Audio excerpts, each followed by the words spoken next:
Hey, welcome back. If you're new here, my name's Jen and I make homemaking videos. We're starting the day out in my bedroom making my bed.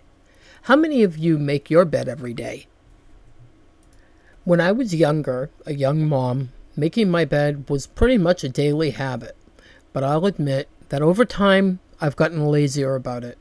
One, because Greg is disabled and oftentimes needs to come up and lay down, so the made bed gets unmade. But I'm trying to create good homemaking habits, so I've been trying to get the bed made, even if it gets unmade fairly soon, every day. We've been married a long time, 30 years. 30 years is a long time. And over that 30 years, early on, we discovered that sharing a comforter was just not going to be a thing. He would wrap it around himself like he was trying to cocoon himself right into the comforter. So I said, you know what? I'm getting my own comforter. And that's what we've done for many, many, many years. And it works out just fine. I apologize to all my friends on here with OCD. I know a few of you have it. And this is probably going to make you guys crazy. But both of our comforters are fairly old. I'm going to say 5 to 6 years old. And neither one of us are ready to part with them yet. Both are queens. The bed's a king. And neither one cover the bed very well. So I always just pull it over like this. So that for one, when Greg gets into bed, it's easier for him. He doesn't have to pull another comforter away from himself. And for two, just to kind of cover the edges of the bed, because I have a lot of totes and stuff underneath. And if you notice, under the bed, Lucky has his little dog bed under there where he sleeps under my side of the bed. On a normal day, I don't fold a blanket at the end of the bed. This blanket is actually one that at night I put over the window so that the street light doesn't shine in too brightly. It really does a good job blocking out the light. But today, where I was doing a video and this room stays so dark anyway, I decided that I would take it down and let some of the natural light come in so that at least you guys could see a little bit. And my babies. And yes, they are mine. My husband bought me the big one and I bought the little one off Temu. Remember how we talked about keeping things that bring you joy? Well, those babies, they're an example of that. Just the two of them bring me joy. I realized after making the bed making segment of this video that I had not brushed my hair. Last night when I took a shower, I put it up in a braid. And quickly this morning when I woke up, I had taken it out of the braid and thrown it in a ponytail, but really had only finger brushed my hair. The front wasn't brushed at all. So I had to run in the bathroom and fix my hair. And I figured while I was here, I may as well show you what I was doing and show you the jewelry that I picked to wear for this video. And the jewelry that I am wearing also came from Temu. Now, this is not a sponsored ad for Temu, nor would I ever be sponsored by Temu because I choose not to be, because a lot of the things I have gotten from them are pure junk. But some of the stuff that I've gotten from them, I do enjoy. But I always recommend to people that if they choose to buy from a site like that, that you always use just a prepaid card so that they are not able to attach into your bank accounts.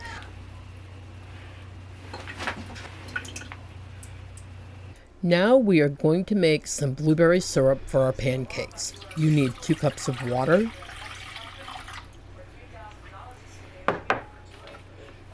2 cups of white sugar,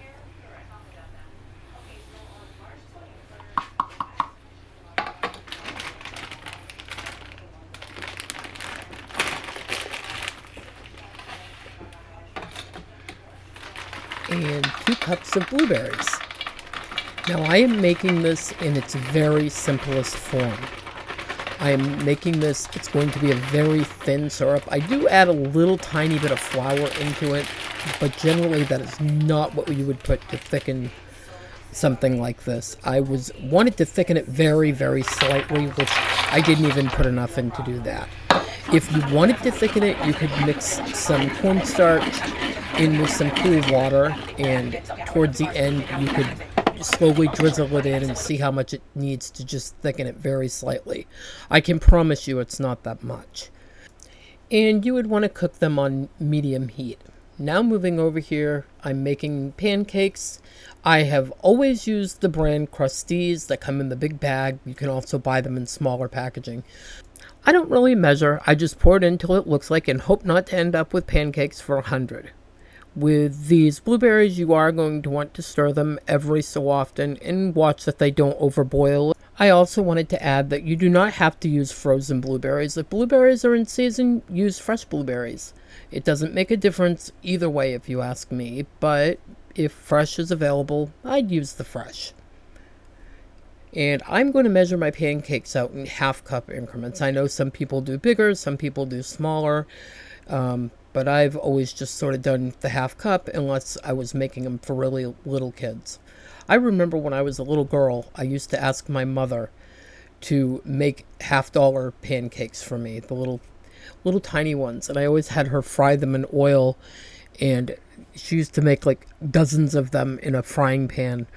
And how anybody could have the patience for that, I'll never know, but I remember loving them as I was a kid. Now, I really don't like my pancakes made in oil. I'd rather just cook them on my griddle without any oil. But Bella does like them cooked in oil, but she'll eat them either way. So right here, I'm just going to add in that little bit of flour and water mixture that I had made and really didn't add much in at all. I was really worried about the flour clumping up in it, and I didn't want that in there. So I didn't worry too much about thickening it up all that much. I love this griddle. It seriously makes making pancakes so much easier than making them in a frying pan. And well, if I'm making pancakes, I may as well make some sausage. It's just like if you give a mouse a cookie, right?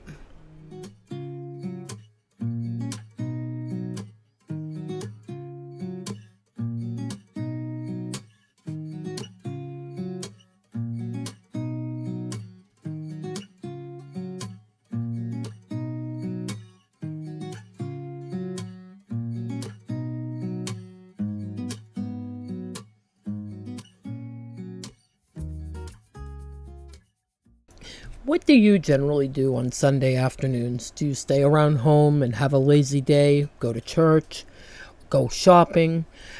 We usually will either go out shopping or we will just have a lazy day at home and not do much of anything. Of course, I was supposed to record yesterday, so my lazy day sort of turned into a recording day, but that's okay because I get to spend the day with some of my very best friends. And that's you. Let's have a little poll here and see what people like the best. And leave me a comment below. Are you the kind of person who likes pancakes, waffles, or French toast? I generally prefer French toast. If it's waffles, I'd prefer them to be frozen because I do not like how much time it takes to make waffles in my waffle maker. And pancakes for me, I would have to say, come in very last. It isn't that I hate them, it's just that I don't prefer them. Though I will say that with this blueberry sauce, I did like them a lot more.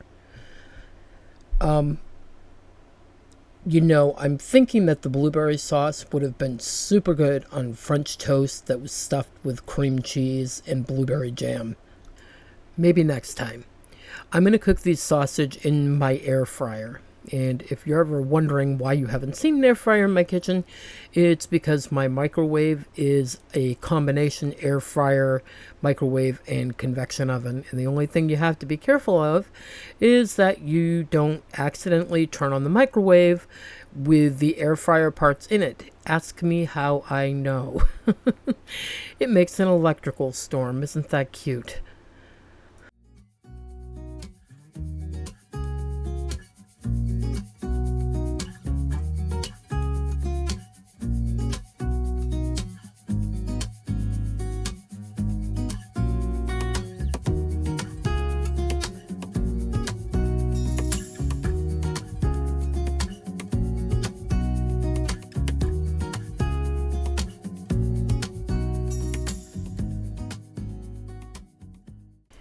And of course, you can't cook without having a taste test, right? I mean, you can't.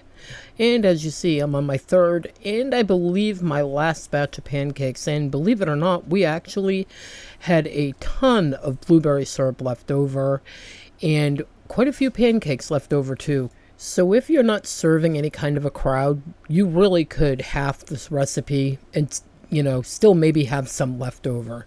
I made probably way too much of it, but it's okay because I'll just put it away for the next 3-4 days, which is what they say it will last, and we'll have some more on another day, or maybe we'll have some over some vanilla ice cream. I think that sounds absolutely delicious. I will say that this blueberry sauce is very, very sweet. You do not need a lot of it on anything. So I just wanted to forewarn everybody that if you do decide to try it, it is very much on the sweet side. I don't know. I'm assuming some people may ask if you could make it with Splenda. I'm assuming that you could, but I think you would need a lot less Splenda than you would need sugar. I'm not real sure how to cook with Splenda because I've never done it. Maybe somebody could chime in the comments and just let us know that when you cook with Splenda or other sugar substitutes, if you need as much or if you should use less. I also think with the sugar that if you really wanted to, you could cut down on it quite a bit. And the next time I make it, I am going to thicken it, and I may try to cut down on the sugar some as well. I had to go hunt down my measuring pitcher because it was in my office for some strange reason. I think I may have actually had flowers in it at one point, but it worked out perfectly to pour in my blueberry sauce. It's up to the bank to say, that don't make any sense. Not really. That was $1,700. The bank is the one that decides what they want to do with it. Well, no, because if you have gap insurance, they pay the car off. They have gap insurance. Oh. But the other, it was...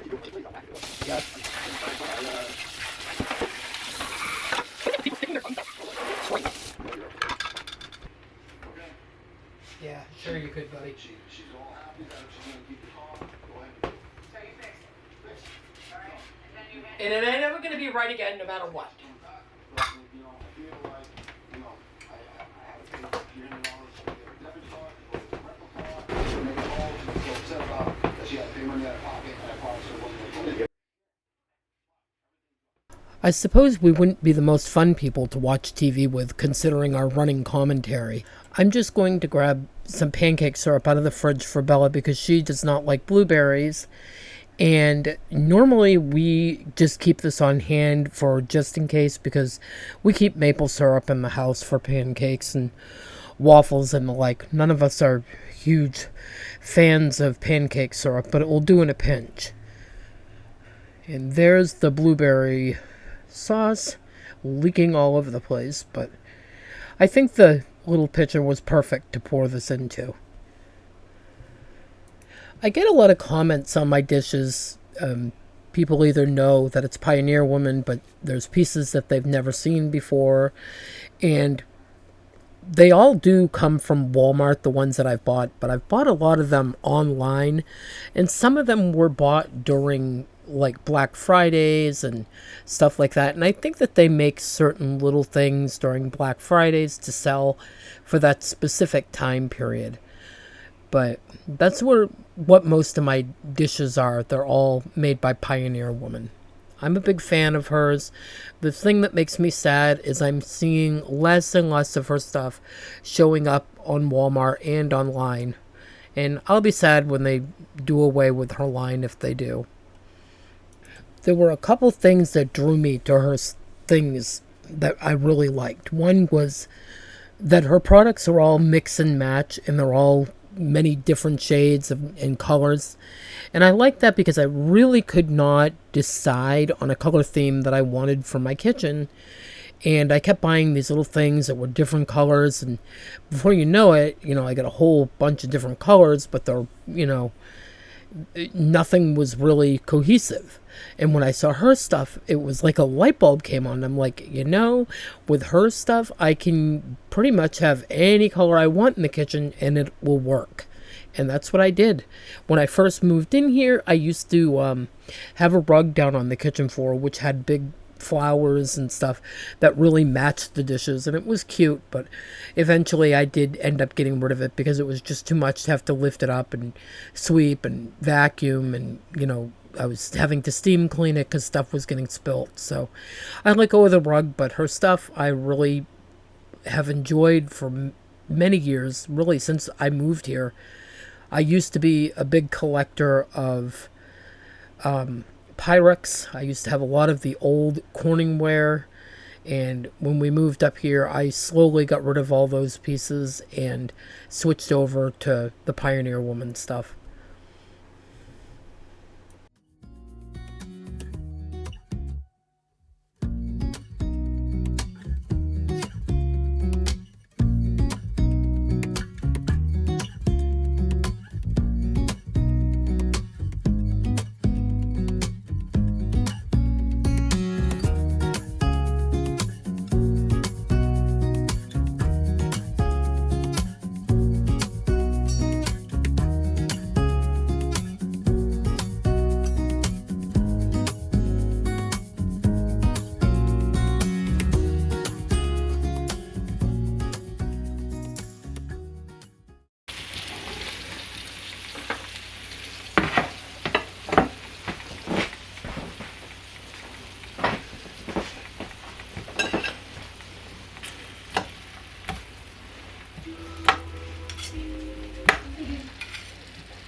Now, we really didn't eat that fast, but I'm going to get the leftovers put away so I can clean up this kitchen and I can get outside and tend to my plants and to my rose bushes and to my other flowering plants that are out there, and my juniper bush, which is turning brown in some spots, which I'm not really sure why. Probably because the groutweed that I have out there is choking it out. Now, if you watch the video, you can see all along the back of the house, I have been fighting with this groutweed for years. This stuff does not go away.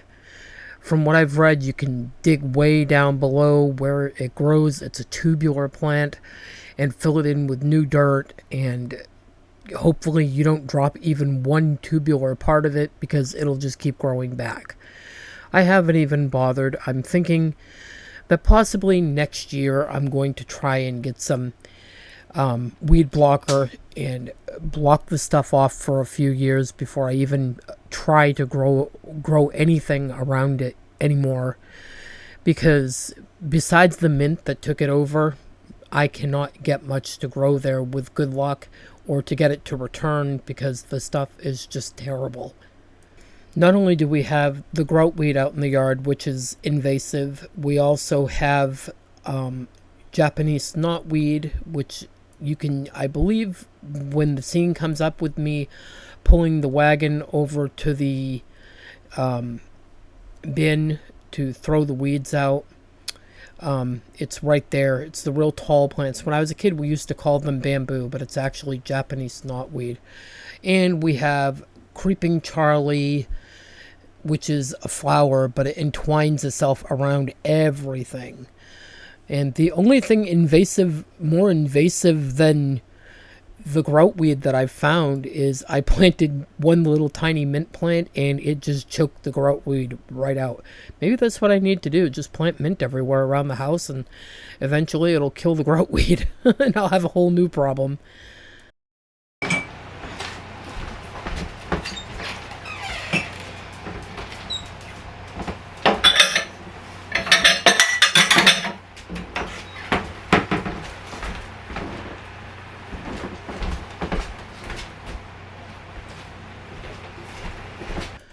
I've really been trying to make it a habit to clean up after every single meal. And the only meal that I recently haven't cleaned up after is tonight. Well, this morning, I should say. It's 2:07 in the morning. I didn't clean up after dinner because I had to get this video done for you guys. But as soon as I'm done with this video and get it uploaded, I'm going to quickly wash them and I am going to go to bed because I cannot stand the idea of waking up to a mess. I know what will happen. It will send me backwards in a spiral and I'll be starting back over at point A again, and I do not want to do that. So I'll get them done. I bought this Podsy cleaning starter kit quite a while ago at Martin's, which is a surplus store that we have in Maine. They buy things from places that have insurance claims for fires or, truck wrecks or train wrecks or whatever. They're a salvage store. And I bought these quite some time ago and just today decided that I would open them up and give them a try. And I was kind of disappointed when I realized that the multi-cleaner was lavender scented. But actually, I was surprised because it's a very, very light scent and it doesn't have like that, I don't know, there's a certain smell. It almost smells like a undertone of spicy and woodsy to me. And it's just a smell that I don't like. But this had like a sweeter smell to it. So it really was not bad where it was so light and sweet smelling. So I tried it out on my stove and my countertops. The blue one is window wash, which I actually did try that elsewhere too. I believe I actually went back and used it on my counter after I had already cleaned my counter. But and the yellow one is floor wash, which I think I might try using that tomorrow with my steam mop, like spray the floor down where I'm going to mop and then go over it with the steam mop, because you can't put anything in the steam mop, but you can definitely spray something in the floor and mop over it. So I think I'm going to try it with my steam mop and see if it gives the steam mop a little bit more cleaning power. But I don't even know if you can still buy this product anywhere or not. I'm assuming it's possibly something that maybe came from Target. I'm not sure. I've never seen it at Walmart before. So I don't know where it's sold or if it's even sold anymore.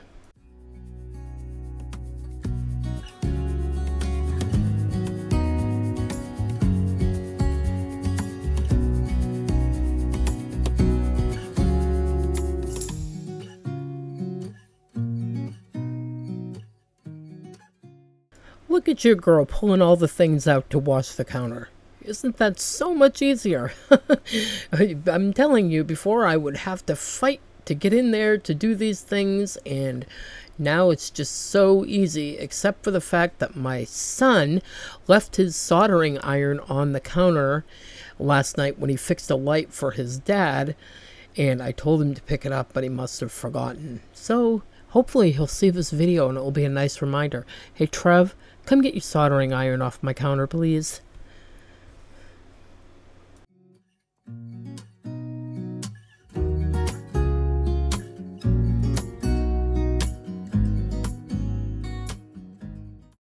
Finally outside, and I'm having to deal with my rose bush that I was going to keep in the house, but she wasn't doing well, so I decided to put her outside. And we had a lot of rain, and I didn't really keep a good eye on her, and now the aphids have chewed her up. I am so heartbroken. I was really seeing her do well out here, and now I am having to cut tons of leaves off her. The spray bottle says that it's cleaner, but I washed it out really well. It's actually soapy water, and I've been spraying her and all my other rose bushes down, but for some reason, the one that was going to stay inside is the only one that got affected, except a couple spots on another plant that I think I caught just in time. Although, in thinking, I may actually put her in the ground. See what they've done? Oh, it makes me sick. I've babied this thing all winter long, and now the aphids just ate her up. Yep, there I go. Chop, chop, chop, chop, chop. All gone. This rose bush on the side of the house, half of it has died off. The other side has made it. I believe last year we had a problem with caterpillars eating away at it. So I lost half of that and it did not come back this year. These, I cannot remember. I think they're rhododendrons. They're growing ever so slowly. I don't know why. This one's a little bit bigger, and beside it is another rose bush, which, if it does get real big, the rose bushes are going to get pushed out of the way, I guess. So I may have to make plans to move those eventually, if at all possible. The disease-free rose bushes that I bought from Walmart, I have had problems with every one of them. This year, one of my pink ones did not bloom at all and did not even get leaves. I knew it was on its way out. And the one that I showed you on the corner of the house, I believe, is on its way out too. The one that I have right directly in front of me came from Walgreens, and it comes back without fail every single year. And it was one of the indoor miniatures. The same thing that I was cutting the leaves off on the table. And there's another one on the other side of this. And I have one on the other end of the corner of the house, which comes back, but it actually stays quite small. But I've had a lot of problems with the disease-free roses that Walmart sells. I don't know why. For the first couple years, they bloomed without fail, and now they have just completely gone downhill. This is my juniper bush. I'm pulling all the grout weed away from it. I'm also cutting some of it away from my rose plant. I do not have good gardening skills when it comes to where to put things, how far apart. I know now that if this is a ground plant, and I think it spreads out, so putting a rose bush on top of it really wasn't that bright of an idea. But you live and you learn. I'll deal with whatever happens and has to be done when I cross that bridge. And I'm going to cut these yellowish brown parts off my juniper. It's been like this for a year or two, and I just realized today that I had still not cut them away, so I'm going to cut it away, hoping that it, just leaves the good green on the plant. I don't think it was affecting it in any way. It just, those parts happened to die. And the grout weed, it keeps coming back up under it and through it, so I keep going out, pulling it out. I'm telling you, it's a whole battle between me and the grout weed. I can't get rid of this stuff, and the more I pull it out, the more it comes back. I'm probably spreading it around, if anything.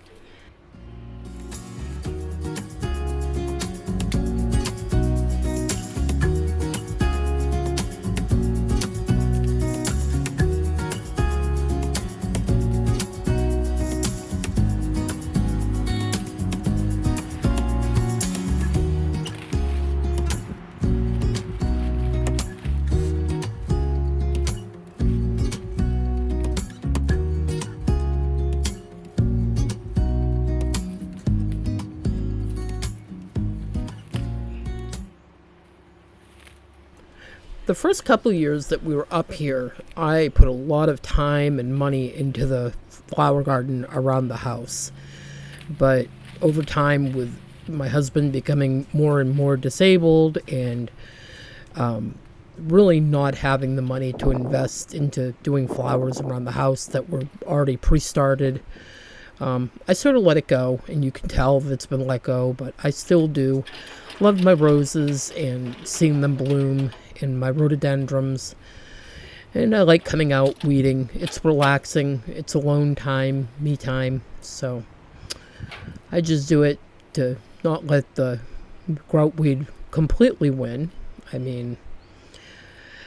But anyway, I'm going to pick up all the weeds, and I'm going to pull them over to the compost bin, and the weeds right on in there, so that we can have some green in the bin, because I think the last thing that may have been thrown in was a little bit of cardboard and I think some watermelon rind. But hopefully within a few years we'll have some good compost dirt to garden with, and it'll help get rid of some of the trash that we throw away and It was good use of some pallets that came from under my wood pallets. And since I didn't have any gardening gloves, and usually never do, I'll wash my hands. But you would think, as many times as I've been stabbed by the rose thorns, that I would actually go get some gardening gloves. But anyhow, I'm going to clean up this porch, make it look somewhat decent. I have to find a place to put these pellets. And the only reason the pellets are out from under the pile is because I needed some bags to use for cat litter. So I will probably have somebody help me bring them upstairs tomorrow so that they are accessible and nobody has to keep bringing them up. Hopefully the 3.5 bags I have will be enough to last some time so that we don't have to keep pulling pellets out from under the tarp because it becomes quite the pain. And now I am going to vacuum the porch off, which is something that I absolutely love to do because I know it makes the neighbors wonder. I always wonder what they think when they see me out here vacuuming the porch, because I've even brought my shark out here, my other one with a cord, and vacuumed with the corded shark. As long as the rug is dry, why not? I mean, it stops all the dirt from tracking into the house as long as everybody takes their shoes off outside.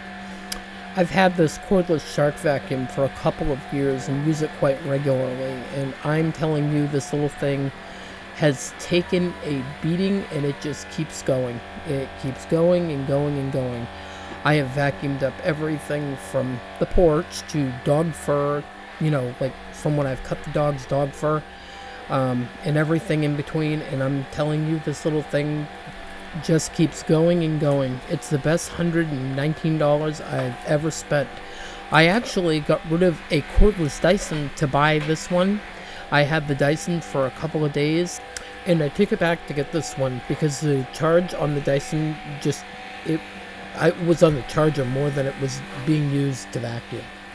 Also, the price point on the Dyson was much higher. Well, that's a wrap for today, friends. I hope you enjoyed spending time with me in the kitchen making that delicious blueberry sauce and pancakes. It was so satisfying to clean up the kitchen, take care of my outdoor plants, and give the porch a little tidy. Thank you so much for joining me, and until next time, happy cleaning, and take care. I'll see you in the next one.